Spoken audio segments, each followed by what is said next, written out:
Sobat Tani, kita sekarang berada di lahan praktek Balai Besar Pelatihan Pertanian Binuma. Kebetulan saya ada di lahan ini bagian kacang panjang dan ada gambas. Jadi kita sekarang lagi melihat ini perkembangan tanaman yang akhir-akhir ini yang terus terang. Jadi kita juga kebingungan dengan perubahan cuaca. Dengan climate ini tentunya ini akan mempengaruhi pertumbuhan fisiologi dari tanaman kita. Nah, untuk kita punya strategi sekaligus mensiasati, coba kita akan tanya kepada narasumber kita, Bapak Wijaya Kusuma, yang akan memaparkan bagaimana menghitung Pranoto Mongso yang sudah dikoreksi itu.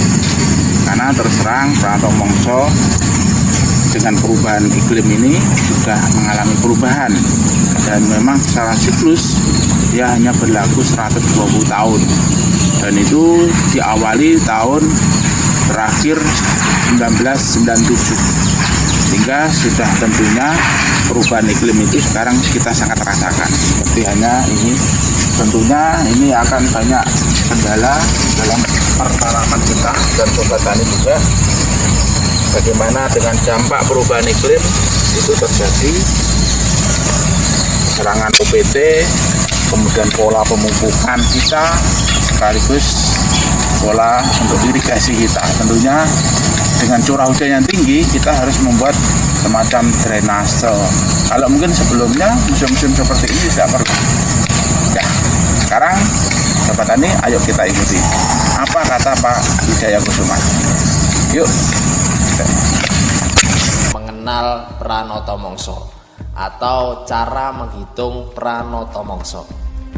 Ya, informasi ini mengenai Pranoto Mongso kalender Jawa kuno. Menurut kitab Primbon, dengan Mongso maka dapat diketahui bagaimana sifat atau watak seseorang. Apa potensi keberuntungannya, bagaimana keadaan fisiknya, apakah gemuk, kurus, atau langsing, dan sebagainya. Kita juga bisa menerawang bagaimana kehidupan mereka ketika masih kecil, kanak-kanak, bagaimana setelah remaja, dan bagaimana setelah dewasa. Ciri khas atau sesuatu yang unik pada diri seseorang juga bisa dilihat dari mongsonya sendiri. Juga pekerjaan apa saja yang paling cocok agar bisa sukses sesuai dari kemampuan si bocah tersebut. Selain itu, juga bisa menebak bagaimana gambaran rezeki seseorang, apa hobinya, kapan hari kejayaannya akan tiba, serta mengetahui jodoh yang paling serasi sesuai mongso terbaik.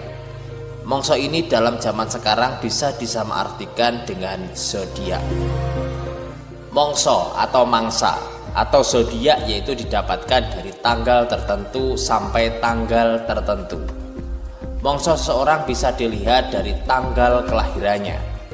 Contoh, jika kalian lahir dalam tanggal 25 Juni, maka kalian jatuh di mongso Kaso. Karena mangsa Kaso antara tanggal 23 Juni sampai 2 Agustus. Ya, pada tanggal 1855. Karena penanggalan bulan dianggap tidak memadai sebagai patokan para petani untuk bertanam, maka bulan-bulan musim atau bulan-bulan matahari yang disebut sebagai Pranoto Mongso diperbarui oleh Sri Paduka Mangkunegara. Penanggalan yang telah diperbarui tersebut ditetapkan secara resmi dengan nama-nama Pranoto Mongso dengan sebagai berikut. Yang pertama yaitu Mongso Kaso, mulai 22 Juni berusia 41 hari. Para petani membakar dami yang ditinggal di sawah dan di masa ini dimulai menanam polowijo. Sejenis belalang masuk ke tanah, daun-daunan berjatuhan, penampakannya atau ibaratnya lirsotia, dedauan. Murko soko ngembanan, kayu-kayuan. Yang kedua, Mongso Karu, mulai tanggal 22 Agustus, berusia 23 hari. Polowijo mulai tumbuh, pohon randu dan mangga, tanah mulai retak berlubang, penampakannya ibaratnya bantolo atau tanah, rengko atau retak, musim kapuk bertunas tanam palawija kedua. Yang ketiga yaitu mangsa katiga utawa katelu, mulai tanggal 25 Agustus berusia 24 hari. Musimnya atau waktunya lahan tidak ditanami sebab panas sekali, yang mana palawija mulai dipanen. Berbagai jenis bambu tumbuh, penampakannya atau ibaratnya suto atau anak manut ing bopo atau lanjaran. Musim ubi-ubian bertunas panen palawija. Yang keempat yaitu mangsa kapat, mulai 19 September berusia 25 hari. Sawah tidak ada tanaman atau jarang sebab musim kemarau. Para petani mulai menggarap sawah untuk ditanami padi gogo, pohon kapuk mulai berbuah, burung-burung kecil mulai bertelur. Penampakannya atau ibaratnya waspa kumembeng jroning kalbu atau sumber. Musim sumur kering, kapuk berbuah, tanam pisang. Pada masa ini kemarau berakhir. Yang kelima yaitu mangsa kalimo, mulai 14 Oktober berusia 27 hari. Mulai ada hujan, selokan sawah diperbaiki dan membuat tempat mengalir air di pinggir sawah. Mulai menyebar padi gogo. Pohon asem mulai tumbuh daun muda. Ulat-ulat mulai keluar. Penampakannya atau ibaratnya pancuran emas sumawur ing jagat. Pancuran yaitu artinya hujan, emas sumawur hujannya ing jagat. Musim turun hujan, pohon asam bertunas, pohon kunyit berdaun muda. Yang keenam yaitu mangsa kanem, mulai tanggal 10 November berusia 43 hari. Para petani mulai menyebar bibit tanaman padi di pembenihan. Banyak buah-buahan yaitu durian, rambutan, manggis dan lain-lainnya.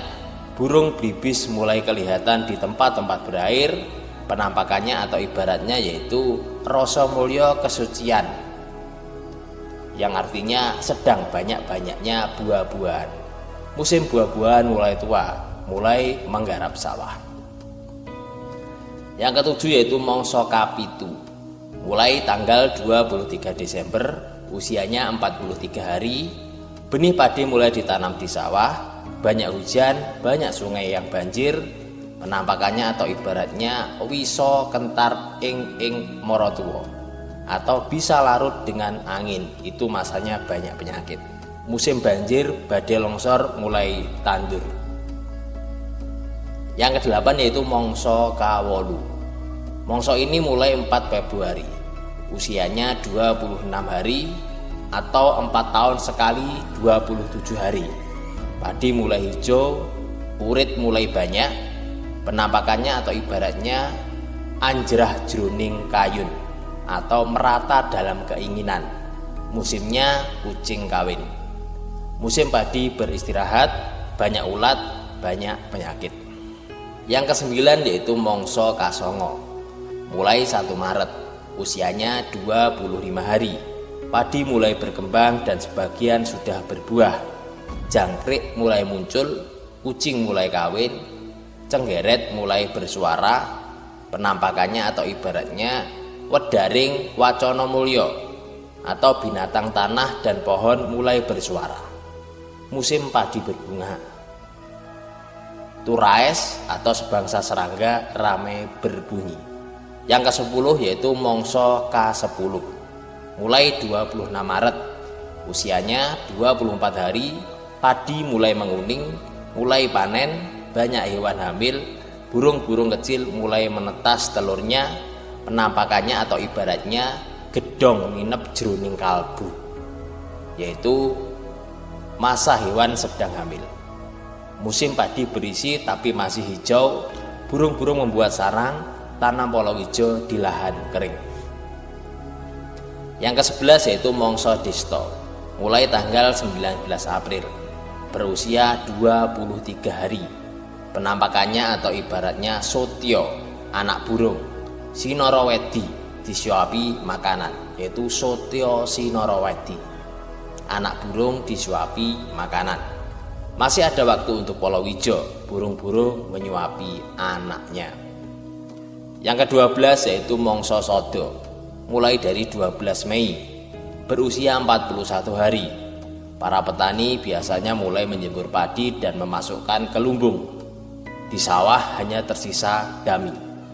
Penampakannya atau ibaratnya tirto atau keringat sah saking sasono atau badan air pergi dari sumbernya, yaitu tirta sah saking sasono. Masa ini musim dingin, jarang orang berkeringat sebab sangat dingin. Musim menumpuk jerami, tanda-tanda udara dingin pada pagi hari. Dari Pranoto Mongso itu diketahui bahwa pada bulan Desember sampai Januari Februari adalah musimnya badai hujan, banjir, dan longsor. Mendekati kecocokan dengan situasi alam sekarang dan jadwal itu sesuai dengan perubahan iklim yang telah disepakati bersama. Selanjutnya pada musim Kawolu antara 2 atau 3 Februari sampai 1 atau 2 Maret bersiap siaga waspada menghadapi penyakit tanaman maupun wabah bagi manusia dan hewan. Mungkin dari akibat banjir, badai dan longsor tersebut akan berdampak menyebarkan penyakit dan kelaparan. Hal tersebut masuk akal karena manusia atau binatang bahkan tanaman pun belum siap mempertahankan diri dari serangan hama penyakit. Tadi kita sudah melihat paparan dari Pak Wijaya Kusuma terkait dengan Pranoto Mongso dan apa langkah kita berikutnya. Ini kesempatan ini kita lihat karena ini sebenarnya sudah harus awal musim kemarau.